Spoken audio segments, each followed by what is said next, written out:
মধ্যপ্রাচ্যের আগুনে ঘি পড়ছে, দাউ দাউ করে জ্বলছে আগুন।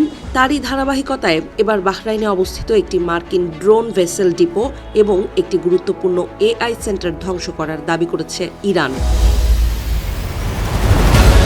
তেহরানের ভাষ্য অনুযায়ী সাম্প্রতিক সময়ে ইরানের কয়েকটি সেতুতে যুক্তরাষ্ট্রের হামলার জবাব হিসেবেই এই অভিযান চালানো হয়েছে।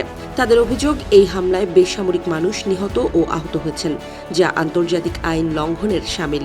এই ঘটনার প্রতিশোধ নিতেই বাহরাইনের ভেতরে অবস্থিত নির্দিষ্ট স্থাপনাগুলোকে লক্ষ্যবস্তু করা হয়েছে বলে দাবি করা হয়।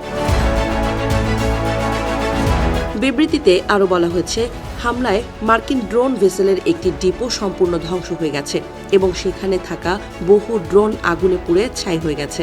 একই সঙ্গে বাহরাইনের একটি প্রধান এআই সেন্টারও সম্পূর্ণ বিধ্বস্ত হয়েছে বলে দাবি করেছে ইরান। তাদের অভিযোগ, এই প্রযুক্তি কেন্দ্রটি যুক্তরাষ্ট্র ইরানের ভেতরে সম্ভাব্য লক্ষ্য শনাক্ত এবং সামরিক অভিযানের পরিকল্পনায় ব্যবহার করছিল। ইরানের দাবি, অভিযানে একাধিক ব্যালিস্টিক ক্ষেপণাস্ত্র এবং কয়েক ডজন ড্রোন ব্যবহার করা হয়েছে। সংস্থাটি এটিকে একটি পরিকল্পিত ও সফল সামরিক অভিযান হিসেবে তুলে ধরে বলেছে, লক্ষ্যবস্তুগুলো নির্ভুলভাবে আঘাত করা হয়েছে। পরিস্থিতিকে আরও উদ্বেগজনক করে ইরানের কঠোর হুঁশিয়ারিও দিয়েছে।